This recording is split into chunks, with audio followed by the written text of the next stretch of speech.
recording as well. Cool. All right.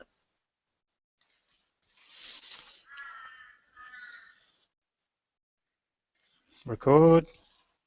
So I'm not actually sure how the recording stuff works. I think it goes to YouTube automatically, but Okay. with the audio, I think I'm going to do it in ScreenFlow just so I've got some audio. Hopefully that works.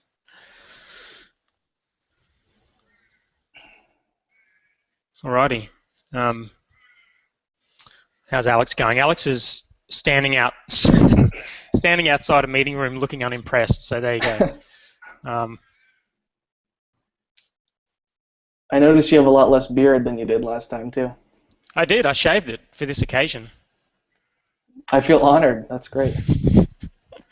Alex basically made me do it. Was he jealous? That's possible.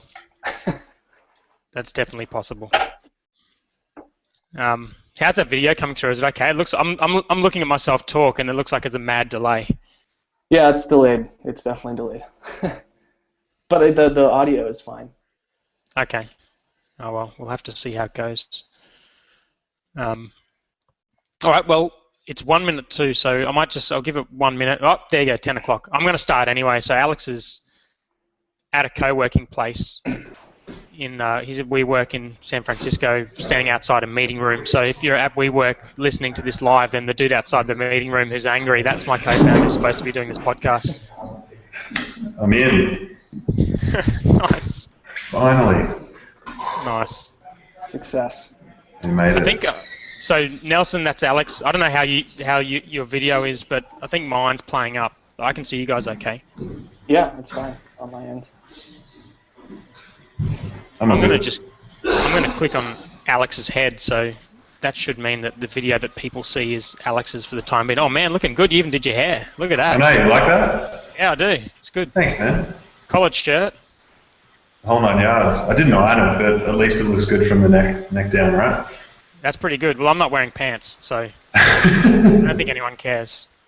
My 5-year-old son, Geordie, said yesterday after I shaved my beard that he wants me to grow it back because I look like a 10-year-old. That's quite accurate. Yeah. Anyway, so welcome, Startup Chat. So this is our first live podcast. It's going to continue on from the other podcast we did on web domination, but hopefully be more related to startups. And if the technology works, it'll be live each week at Thursday, 4 p.m. PST. Wednesday PST. Mm-hmm. Right, my Thursday, which is your Wednesday. So today we've got Nelson on the call, who's right there now. I'm going to click your little button so people can see you. Do you want to say g'day, Nelson? Hey, what's up, everyone? So Nelson's there you go. I think I got a mad delay on my video, but I'll see if it's working okay. So Nelson's working on a startup, and he sent us an email because it's pretty similar to one that I started, a product I started working on last year. So I guess he saw some of the stuff we're doing and wanted to get a bit of advice on what he's doing. So we thought we'd do it live on the call. But before we get into that, Alex, do you want to start with a little bit of an update on our business and how things are going? Yeah, sure. So I'm just looking at our show notes, and I guess the key update is that we finally cracked the 5-figure monthly recurring revenue mark. So we're at $10,100 in monthly recurring revenue, which is a really nice milestone. Yeah, buddy. And it's a bit of a weight off our shoulders too, because I know we've been, up nights thinking about how we can get there quicker. But happy with that. And our target is 250K annual recurring revenue by the end of the year. So I think that's basically doubling what our monthly recurring revenue is today. And I think that's achievable. Yeah, I think so too. We were really keen to get that 10 grand a month by the end of last year. So we were a little bit bummed when we got to about $9,999.56 or something when New Year's Eve came. Yeah. And I guess the next thing that brings us to is managing churn. So I guess what we've found is that people will jump on board and be really, really excited and really keen to use our service, but we need to demonstrate value on an ongoing basis. And around the time of Christmas and New Year, it's when people take stock of the money they're spending and what they're investing in, and we've been subject to a little bit of churn over that break, but we're starting to work on a few strategies to keep people keen and be a little bit more proactive with our service rather than waiting for people to come to us with, things that they need taken care of. So for me, that's a bit of a priority this week, apart from the content that we're putting out as well. I've started looking at some emails and things that will help people with that. Yeah, this seems to be across. So at the moment, we've got businesses in about 4 different types of areas. We've got software as a service, we've got a private community, we've got a service as a service, recurring service, and all of them have that. I mean, all of them have I guess, somewhat of a problem in terms of not every person who signs up stays on forever, which is obviously inevitable, but it seems to be across the board in our businesses that that's something we have to deal with. And it's not, I mean, we still had a really good December. Like, I think what did we grow by? Like 17% in December, which was pretty awesome. Especially when you consider there was a little bit of churn. So it's not like things are going badly, but yeah, without the churn, we would have smashed that 20% easily. And just getting across that $10,000 a month barrier, for me, it's a massive mental barrier, right? Like talking to someone about the business and explaining what we're all about and what we've done and what we've achieved in 6 months. It's a really nice thing to be able to say that. So even all things considered, with churn and everything else going on, I'm really happy with where we're at right now. Yeah, agreed. So the other thing we wanted to do this year was we put out a few goals other than the $250,000 annual recurring revenue. We also put out a goal to do 365 pieces of content. And that's part of the reason why we're doing this weekly live podcast, because this will turn into a live event and a weekly podcast on our iTunes feed. And I'm not sure if you realise this, but it's day 9 of the year, and we've actually done 9, including this live show. This will be our 9th piece of content. So far, so good, right? That's impressive. Yeah. Yeah, it hasn't been easy either, because some of this stuff is like the monthly report is, probably half a day's work or more, and there's quite a bit of work that goes into each piece of content. It's not like we're just releasing little tiny 3-paragraph articles. So I think what will probably happen is we'll be okay for a little while, but we're going to drop off behind the amount of days, and we're going to have to do a bunch of bulk content and come up with some different ideas on how we can do that. Maybe, or maybe not. I had a bit of a special moment when I was cooking breakfast yesterday, and I had my iPhone and I was talking to Siri. So I was doing the transcription or the dictation to Siri while I'm like cooking eggs and toast and stuff, just to try and get my ideas out, because I knew that I had to get that piece of content done. So it might even force us to just get a little bit smarter about how we're producing that stuff. That's true. Yeah, I'm yet to try that. Maybe I should. I mean, to be honest, I don't even know if Android has Siri. I'd be surprised. I can barely ring people on my phone. I'll look into it. But yeah, definitely, I think one of the posts I put out was a post on how we plan on hitting that 365 target. And a lot of it's to do with just having a lot of content ideas. So a whole bunch of things we're doing to make sure we don't run out of ideas for content. So I guess similar to what you're talking about. Yep. All right, so the other thing I wanted to talk about quickly before we get into Nelson's stuff is just the launch of our new site, startupchat.co. And it went up yesterday. It's still not completely finished, I don't think, but do you want to talk to that a little bit? Yeah, sure. I think, actually, I'm going to stop saying I think, because I think in the last podcast I said I think about 50 times. I think I know you did say I think a lot of times. times. There needs to be a buzzer, like in Jeopardy or something, every time I say it, or I'll donate to charity $1. We can make it a drinking game. The drinking game is a sensible idea, I think.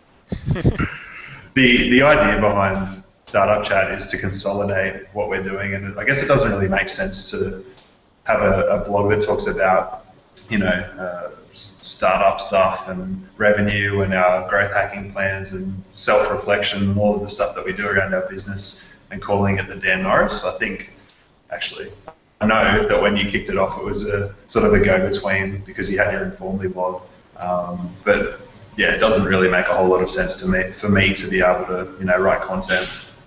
And I know that Startup Chat is a better brand and something that you can really grab onto. It's easy to explain to someone when you meet them face to face, and it doesn't have the in the title, which is also a bonus. Yeah. So that was the Facebook thing, right? Yeah, that Removing Facebook. the Yeah, yeah, and we also, one of the issues before was we were putting out a lot of content on that site, thedannorris.com, because that was like the place where we put the content that was the most interesting to us, and it was like personal reflection stuff, like you said, that we didn't really have any way of monetizing that other than, well, other than nothing. We didn't really have any way of monetizing it. So we want to get smarter about it. If we're going to be putting out, a couple of hundred posts on that site in 2014, we want to make sure that we can make money on it somehow. So we've got a few ideas about how we might do that, which we'll probably talk about in the next couple of weeks. Yeah. So the other thing about that site is as I mentioned before, every Wednesday 4 p.m. PST, which is I think 10 a.m. Brisbane time where I am, and 11 a.m. Sydney time.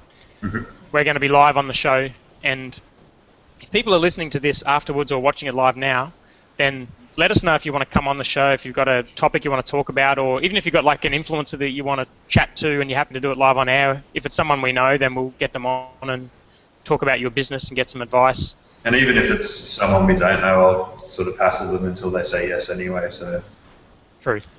You're good at that. yeah. And we've got a few people lined up over the next couple of months that are going to be good guests. I'm not actually sure. I'll have to look into how people can interact with us while we're talking, because I've got a feeling they can comment on YouTube. I don't think they can comment on our site. Anyway, that's something I'm going to have to look into, because it'd be good to like have people troll us while we're talking. I think that'd be fun. Yeah. Great. All right. So, Nelson, Yo, welcome. thanks. Sorry about all of that. No worries.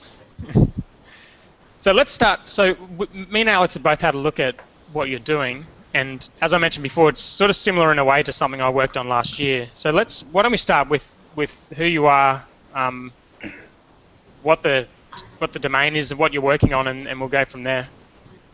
Cool. Yeah. So I'm Nelson Joyce. I come from a product design background. I was a product designer, UX designer at a company called HubSpot for like the past 3 years. So me and my friend Andy, who also was who previously was in a startup called Rentabilities, we kind of hooked up, and we both kind of had a little bit of experience with WordPress. So basically and we both had a experience with kind of lead generation and marketing tools and marketing automation and so on and so forth. So we hooked up, and it kind of was natural for us to do something in that space. So we set out. We figured, let's start with WordPress. Let's see what we can build on WordPress. It's pretty easy to build a plugin. There's a ton of people using WordPress, so. Okay. Oh, yep. Same thinking that we had. Yeah, he's 70 probably million or something. Yeah. You've heard of that, I'm sure. So. Yeah, so about October, Andy and I started out together, and we set out to build this product. What the product was at the time, we didn't know, but that's why we're doing these phone calls, to figure that out. So. Nice. What's HubSpot like to work for? It was great. It was really fun. They're not lying when they talk about how cool of a place it is to work for. Definitely. Yeah. So. Yeah, they're definitely a company that have pioneered a lot of the stuff that's influenced us in terms of content marketing and automation and conversions and a whole bunch of different stuff that has really helped our business. Probably came originally from HubSpot. Yeah, you guys are definitely in the top 1% of people doing it too. So you're doing all right. Thanks. See my head expanding. It is expanding. Yeah, there you go. Yeah, we use Infusionsoft, so if people from HubSpot are listening to this, I'm sorry about that. But I'm sure there's no offense taken. Yeah. So your domain is actually I didn't write that down. wpleadin.com, is that the right domain? Just Leadin, Leadin. Let me bring it up. Have you looked at it, Alex? I just had a look at it before. Yep, I've got it on my screen right now. Yeah. So another one of our theories is that HubSpot and maybe Marketo and a lot of those big marketing automation type products are really complicated and have a ton of features, but like probably 20% of those features bring 80% of the value, right? So we kind of wanted to focus on that 20% and really make them awesome and really make our product as simple as possible and not complicated like those bigger tools are. Yeah. Yep. HubSpot looks like a beast. Infusion, I haven't used it, but I've had a quick look at it, and Infusionsoft is a beast enough. But yeah, it HubSpot was definitely a challenge from a product design standpoint, making like every type of marketing app consistent, and it was crazy, but it works if you use it right. So yeah, same as Infusionsoft. It's a lot to get your head around at first, but it's has a really big impact on your business if you can start using it. So hey, I'm chatting with your co-founder live on your site. I'm going to see what happens here. Actually, I'm doing the same thing. Oh, yeah? We'll see if he can handle two yeah, at once. he's right over there. He's smiling now. Right. Wait, I'm going to share my screen. See if this works. That's a cool domain name too, by the way. Yeah, that was a gift from someone. Nice. Yeah. So what's there on the site at the moment? Is that what the current idea is, or is that changing? Yeah, so when we've done about probably 50 interviews with people in the past, however many months it's been, 3 months or 4 months. So we showed a bunch of different ideas. I did mock-ups for like all different types of stuff and kind of just showed people to get their, reactions to it, and kind of what we settled on or what we're kind of honing in on. We're not exactly settled on exactly what it is yet, but we think like the contact history is like super, super valuable to people.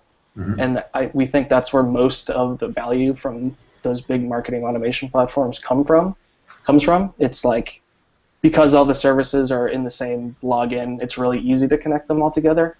But I mean, we're gonna try. We don't. It might be too hard, but we're gonna try to kind of integrate with whatever you're using now, and kind of give you a history. So whether that be Mailchimp or Aweber, or maybe you're using Snap Engage, kind of identifying all those people you're interacting with in all these different places and kind of putting that all in one place. So you can kind of say, oh, let's see everything I've done with Dan Norris on my website, so you don't have to go hunting and kind of cross-checking 10 different places to find all this stuff.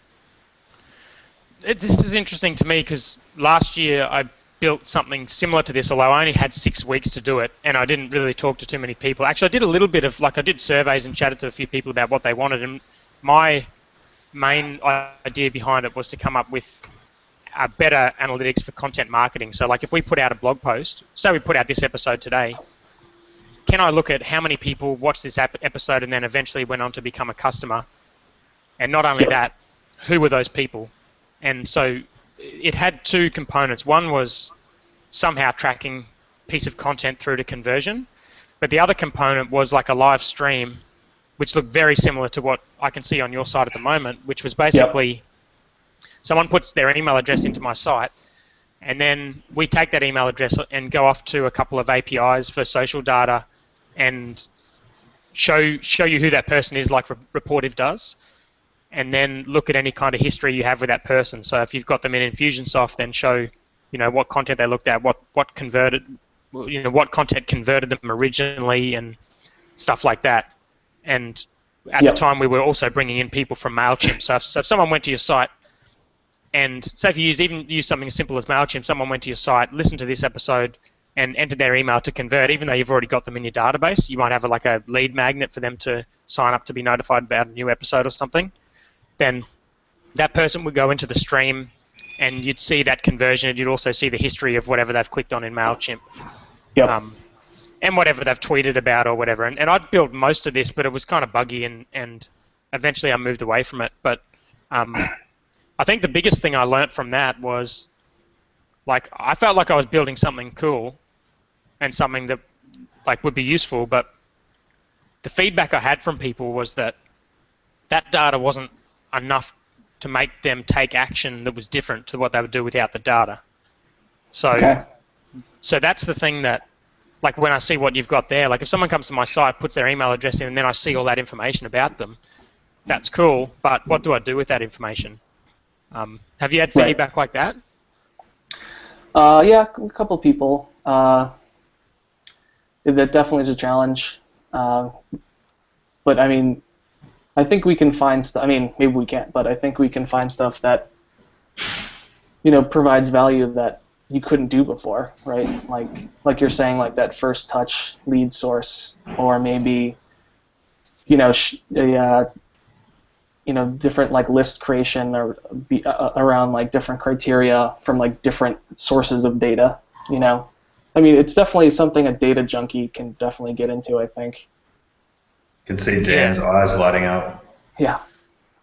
Kind of, except I guess what worries me a little bit about it is, like if you're pitching it to people, like someone who's really mad for this analytics stuff is going to have Kissmetrics or HubSpot or one of these big automation tools. Yep. If you're pitching it to people who are using MailChimp, then are those the kind of people that are really going to go for that level of data?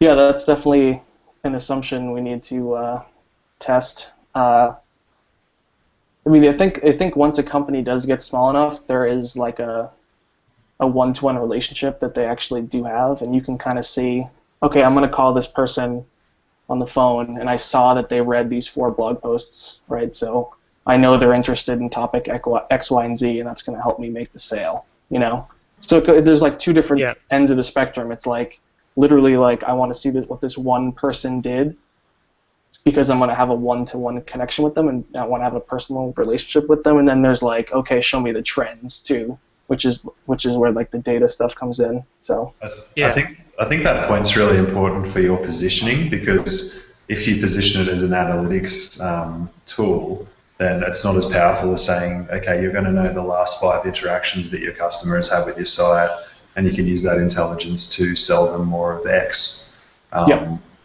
And if you can demonstrate that benefit, then that will be much more compelling than saying, hey, here's a cool dashboard, check out all the the knobs and the dials and things that you can twist and turn. Right. Exactly. I totally agree. Yeah. It also sort of will impact on who you chase for this. Like, one thing I learned with the various businesses we've started over the last year or 2 is if you're going after a problem that people aren't trying to solve already, it's going to be very hard to sell them the solution. You'll get people to sign up for it, perhaps, but you won't get them to stick because you're essentially trying to create new behaviors in people, which people don't want more work to do. So, like you mentioned before, that if someone's going to use it, if they're going to ring someone and they're going to use that data to look at kind of what their history is with that person, then who are the people that are doing that already? Like, who's actually ringing these people already and getting that data from somewhere else? Like, you can get this data to some extent from MailChimp. If you use Infusionsoft, you can get some aspect of that data from Infusionsoft. So, like, have you thought about that in terms of targeting? Who are the people that are trying to solve this problem already, and are those people going to be better off as a result of using your system? Right. Yeah. That's a good question. I think there's a lot of people who are like wanting to use a marketing automation platform like HubSpot or Infusionsoft, but it's just too expensive for them. And I think there's a big demand there. But I mean, and I think their use cases, the small people versus huge people using, HubSpot and stuff. There's definitely different use cases, and I think we can attract those smaller companies, and I think we can kind of learn from them. And I mean, that's what the product's going to evolve. We're going to iterate on it, and this is kind of where we are right now. So it's definitely, I totally agree. We got to find those use cases that people are already doing and kind of drill into them a little bit more. Have you got any like working assumptions on what that market looks like? For example, like I'm looking at your site right now and I'm thinking it would add value in like a consultative sales process where it's important that the sales rep who's on the phone like has a good understanding of the person's behavior before they talk to them. So have you had a think about the type of industries that would use this, the type of businesses that would get value out of it? Well, when we started trying to find people to interview, uh, we did it in like we went on Reddit, made posts on Reddit, just cold emailed people, got referrals from people. Most of the people that kind of responded with interest were all WordPress contractors and developers. So Okay. like when we started, we were like, oh, we're going to make it for small business people. Like they're going to download it and install it on their own and run it on their websites. But like no small business actually or very few of them actually download plugins and use like the WP admin backend. They have a developer or a consultant that does all that stuff for them, right? So we kind of had this shift where we were like, okay, well, we need to actually focus on the consultants, right? Like we need to make something that consultants like, because then they'll go and install it on all their clients' websites, right? And then when you say consultants, you mean WordPress developers and agencies and things like that? Yeah, exactly. Okay. So like that's kind of who we've been talking to. Because we, like I said, if they like it, we think that's a kind of a viral growth thing, right? Like for every one consultant we get, that's 2 or 3 installs, right? Yeah. So I don't want to torpedo this idea, but I could probably give you some worthwhile feedback on pitching to agencies and freelancers just from our experience with WP Curve. Okay. And informally. And informally as well, yeah. Yeah, you guys have a lot of experience with this. And Dan has, maybe Dan you can talk to informally first, and then maybe I can talk to WP Curve once you've gone through that.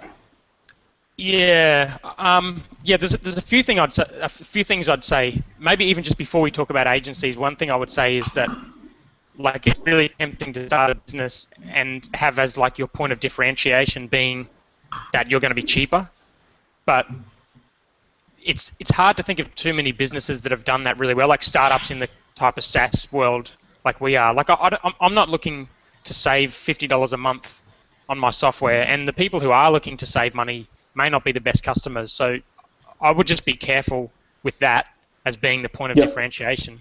That's a hard word to say, differentiation. Anyway, the other thing I'd say is agencies.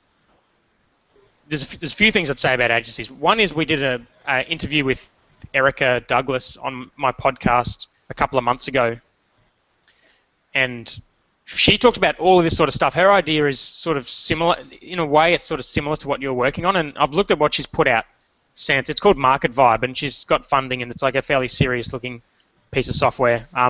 It seems to have changed a little bit since we talked on the podcast, but it's still a really good conversation around all of the stuff we're talking about with agencies. Cool. But so I'll give you the link to that. The other thing is we had a hell of a time dealing with agencies and freelancers. I think there's a few reasons for that. One is that it's a very, very broad term. So like a guy traveling throughout Asia, building websites for $1,000 a site, doing one a month is a freelancer or a small agency. And so is some guy running a $10 million multinational company building sites and hosting and stuff. So it's how do you define who those people are? And with Informally, we just found generally it's hard to get them to pay for something, even if like the value proposition with Informally is, I think it's pretty good. Like they can send their clients reports. Sometimes they can charge their clients for it. But even if they don't charge their clients for it, every month, $30 a month, just to add value to that client and have your brand in front of that client, seems to be like a no-brainer to me. You would think most agencies would want to offer that to their clients, but we just didn't get anywhere near as many sign-ups as we thought to that product. And we kind of thought it was the product, but then we had the exact same thinking around WP Curve with what you mentioned before, where we were basically thinking like we need to grow this thing as quickly as possible. And Claff came in all guns blazing, and he's like, "Yeah, I'm going to chase these agencies. We're going to get sign-ups." I think we had one email sequence with a potential agency client that went on for 50 plus emails. And I don't know, you can probably talk to this, Alex. You made a lot of phone calls, and eventually we ended up killing the agency plan completely. Yeah. The backstory to my experience with WP Curve and trying to pitch that to agencies was that we were trying to sell them something that they already did themselves. And it's even if there's like a really clear value proposition, if they're going to save money, if they're going to save time, if they're going to make revenue off the back of it, it's still behavioural change. Like it still has a really big element of change in there. And there's also a risk factor. So if you've got a client site and you're handing it over to an external support team, then you're worried about, who's accessing my site, what's the security like. There's this whole gamut of different areas of risk that they face as part of doing that. When we had, email conversations and phone conversations and things like that with agencies, they were all really, really keen, and they all demonstrated a lot of interest because they could see the benefit.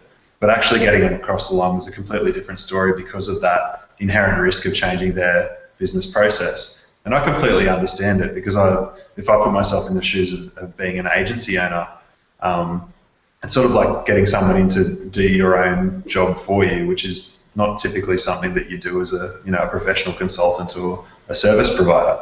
But if you need some help in touching base with agencies and you want to connect with them, can absolutely point you in the direction of some guys who are really open and willing to listen to new ideas and try new things out. But just don't do what we did, which was I think we spent 4 months trying to sell to these guys, and we tried a bunch of different ways. We sent cold emails, we had phone calls, we had, as Dan said, that 50 email thread that just made me want to pretty much neck myself. So we can absolutely try and help you out with that, but I would just say set yourself a time limit of maybe 2 weeks or a month. Go really hard at it, have some assumptions listed, and see if you can validate them really quickly, because it can easily drag out, and it did for us. Yeah, that makes sense. That's helpful. Thank you. Alex wrote a post about this as well. I'm not actually sure if the people watching the stream can see those comments, but we'll put it up at startupchat.co. We'll put up a show notes once the video comes out. So it'll be startupchat.co/49. It'll be the most recent episode if you're watching it in the next couple of days. So, yeah, are we dealing with some of these questions, or do you have other questions that are different to what we're talking about? No, this is good. This is good. I guess another question I had that's kind of in the same realm is like the monthly charging for a plugin. Yeah. Seems like a lot of people have trouble getting their heads around that. Yeah, I think we tried to do this with ConvertPress, and we've got a few monthly customers, but we sort of have the assumption that we would make more if we had it as a yearly or a one-off purchase. But at the time, we didn't really need more because our business was growing anyway. And so it was just kind of like, we'll just see what happens. But we didn't really get as many sign-ups as we wanted to. So there's a few examples of people who are doing a good job with recurring plugin related stuff, and I think most of them have either some kind of software as a service functionality where the plugin doesn't work without it, like something like Lead Pages where they've got that external hosting and they've got their external data and all of that, the analytics and stuff. The other example is people like WPMU that have like a yearly ongoing subscription, and you get a bunch of stuff as part of that. So it's almost like a plugin development service where you're just getting loads of plugins, and you're also getting whatever else they come out in 24/7 support. I think we're yet to test this, but in the next week or two we're going to put up a yearly version of ConvertPress, and I've got a feeling it's going to convert a lot better. And I know from talking to guys like Lead Pages or just hearing stuff that they've said, Lead Pages and WP Engine, that having that like annual option has been like a really big deal in their business. WP Engine, I think there's a few interviews with Jason Cohen where he talks about that being like a massive game changer. That's cool. So, yeah, I mean, is it you like give a discount? So like you don't just multiply the monthly times 12. You give like a 40% discount or something for the year. Yeah, maybe 2 months free, I think, is the WP Engine one. And you also give it to current customers, so you just basically get that money up front, and that allows you to kind of fund whatever you're doing in the future. The problem I have with that is, like, what we're trying to build is a really good, consistent, recurring income and a reliable income that's going up. And the monthly recurring is just a really good way to run a business. But it is very difficult with WordPress plugins. So actually, if people listen to this, because I've heard Rob Walling talk about this recently as well, as saying that he thinks this year maybe that's going to change and there'll be more monthly recurring plugins. But if there's examples of people who are doing this well, then definitely make a comment on the show notes and let us know. I saw there's a plugin called CoSchedule that it looks pretty interesting, and they charge monthly. It's like a what's the word? Like a content calendar or like a publishing calendar. Okay. And I think they iframe in like the entire app, and you have like a login and everything when you go to the plugin page. I think it's worth talking. Oh no, I've said I think that's $2 now, $3. I need to tick up. 4 shots. For for the pricing, when you get into the plugin market, it's important to consider the fact that, well, I don't know the exact numbers, but I would say that 90% plus of WordPress plugins are probably positioned as one-off payments. So it's people are trained to expect to either get a theme, pay a one-off payment, and then get ongoing support. Or if you're Woo Themes or someone like that, I don't know if you're familiar with the issue that they ran into where they had a one-off support. Sorry, they had a one-off payment and then an unlimited support contract, and they had to change their pricing model because they realised that they'd thrown themselves a bit of a hospital pass. So I would say that if you want to head down that path of monthly recurring, it might be worth looking at it as a SaaS rather than positioning it as a WordPress plugin per se. Just because that's, from what we've seen, that's how people sort of react to the pricing, and they probably won't tell you. Like the only way you'll know is the fact that people aren't signing up. So no one's really come to us and said, hey, I haven't signed up for ConvertPress because it's monthly only, but it's unlikely that people are going to tell you they're just going to bounce off your page anyway. So it's probably something to consider as well. And I think this really, like what I mentioned before about chasing the people that don't want to pay as much, is it comes down to the type of customers you have. Like if you have the type of customers that only want to pay $60 one-off for this plugin, then that's either because the plugin's not solving a big enough problem for them, or it's that their business is not a real business that can afford to pay monthly fees for something. Like in our business, we have absolutely no problem paying $250 a month to Infusionsoft. And for all sorts of other stuff, we have no problem paying monthly fees for because the alternative is worse. But if we weren't making any money and if these apps weren't solving a big problem for us, then we wouldn't pay for them. So I think it's also about targeting who you want to sell it to and make sure that, like, without your app, they're going to be definitely worse off. Yeah, I think along with lower cost, I think another assumption we have is that because our product hopefully will be simpler and less complicated and less features and just the features you actually want, that will actually be a competitive advantage as well. So I mean that's an assumption, like I said, but we're hoping that will kind of help fuel our growth as well.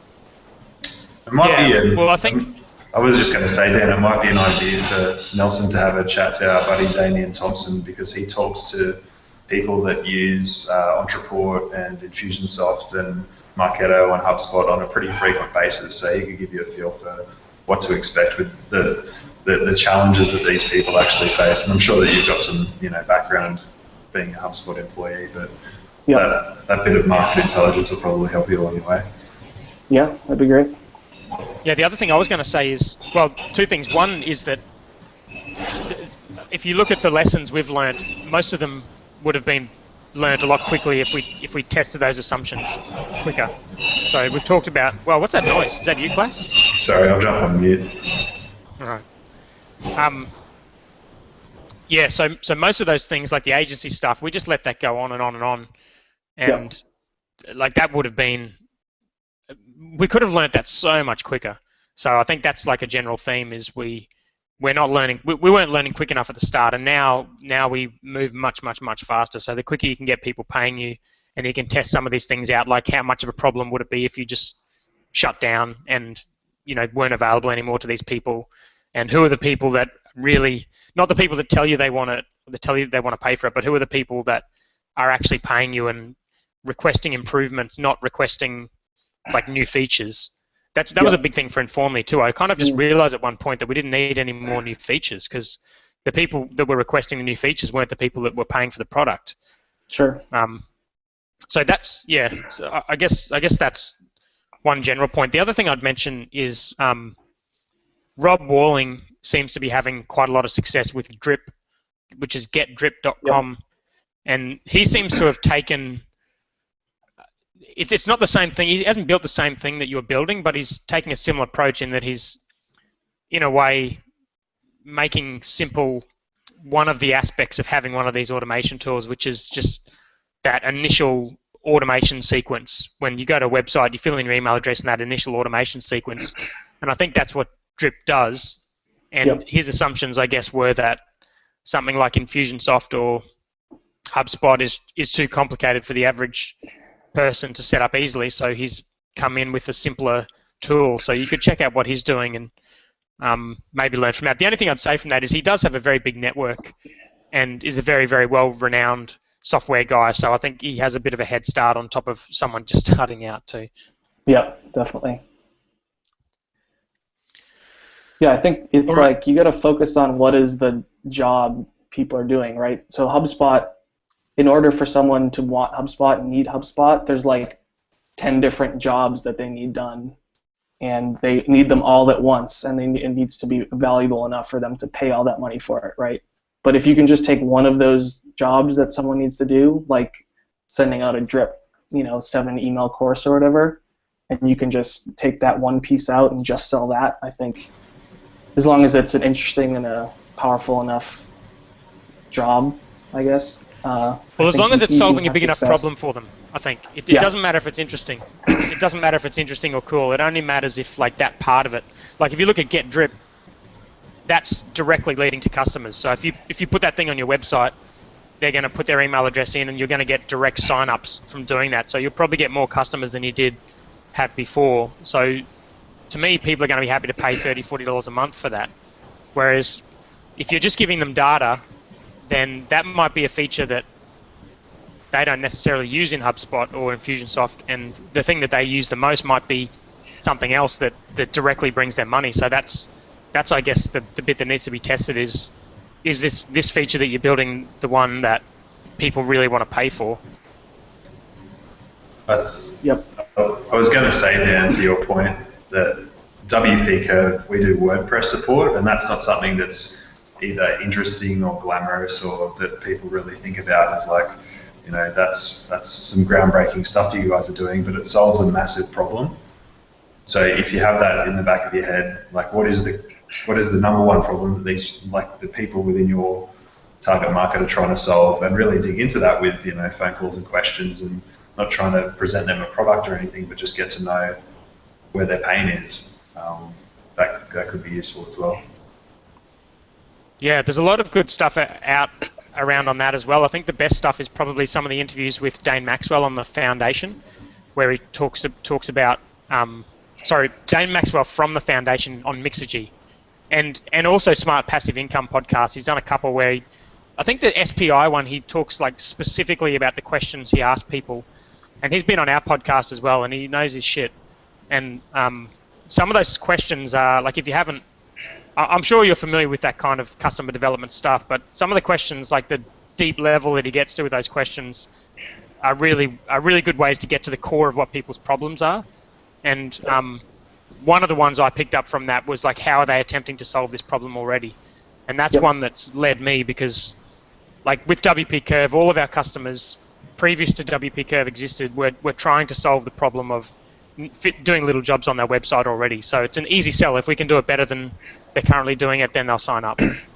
What is the Ev Williams quote? It's like, take a process that takes a certain amount of steps and remove one step, and then you have something people are going to want, Yeah. So that's it. It doesn't have to be fully innovative or exciting. It just has to be a better solution to a problem that they're already trying to solve. So yeah, I'll put some of those links in the show notes as well. What else we got? You got any more questions, or is that helpful, or is there anyone you want us to put you in contact with or anything? Or I guess my last question would be, I saw you guys did that I guess it was like 7 days where you did like a blog series about your product that you were starting. I was just curious how well that worked and if you think that's worth trying out for us, maybe. Did you want me to talk to that, Claff, or do you want me to, or do you want to? I can talk to the workload, and you can talk to the results if you like. I'll kick off with the Okay. workload. If you plan to do the 7-day launch, clear your schedule. Tell your wife or your fiance or your girlfriend or your partner that you will be completely buried in work for the next 7 days, and that you won't be coming up for air unless you need to eat pizza, drink beer, or sleep, and that's about it. There's a lot of work involved with that, and if you're going to produce a lot of content on top of trying to build a product and get interest in it, then it needs to be all hands on deck, and you need to be really committed to launching. There are a couple of times where I got a bit cold feet. We were, looking at launching around Thanksgiving. We were, worried that we weren't going to get all of the features into scope, and just committing to that date will really polarize you or force you to just get that thing out. So it's a really good way to get something done, but you'll probably need a week off after you do a week, like a full-on work, because it is like 12, 14, 16 hours a day of just grinding it out. And it's worth it. It's a lot of fun, but it's a big time commitment. Yeah, that makes sense. Yeah, so I can second those points. I guess the thing I would say as like a philosophy of doing it, you definitely should do it. You definitely should launch as quickly as you possibly can and get people paying for your product, because the whole idea, and this is just lean startup stuff, it's just what can you do that's going to help you learn the quickest. So are you going to learn the quickest by not launching and hanging out for 3 months while you ask people questions? Probably not. You're probably going to learn much quicker if you launch, put something up, ask people to pay for it, and see what happens when you do that. So I think whether it's 7 days or whatever your version of launching quickly and learning as quickly as possible and validating your assumptions as quickly as possible, then that's what you definitely should do. Whether it's launching 7 days, I don't know. That's maybe an idea for crazy people like us. But, as quickly as possible for sure. So in terms of results, we've got 14 customers looking at it now, 14 monthly customers for ConvertPress. That's less than we wanted. I think we wanted 30 in the first week or two, but having said that, we had originally planned to make it a one-off purchase, and we ended up going with monthly, and I think I think that's definitely, well, when I say an assumption we're making is that that's hurt our conversions. So I think the results were pretty good, and as a piece of content, I don't know if you're looking at doing content marketing to generate a bit of interest in your stuff, but as a piece of content, it was definitely an interesting thing. Cool. Yeah. I mean, we do have a beta right now that you can actually download on our site. So we're getting feedback, and it's been good so far. So people seem to be using it so far. So are they paying you? Not yet. No. That's the one. Have you asked them to pay you? Nope, not yet. When do you plan on asking them to pay you? Because I think that's the quickest way to validate. Yeah, I don't know. I'm going to go talk to Andy about that right after this. All right. Well, let's give people a bit of a call to action if they want to check out what you're doing. Yeah, just check out leadin.com, sign up, download the plugin, check it out, and feel free to email us with any feedback or any suggestions or ideas you have. Nelson@leadin.com.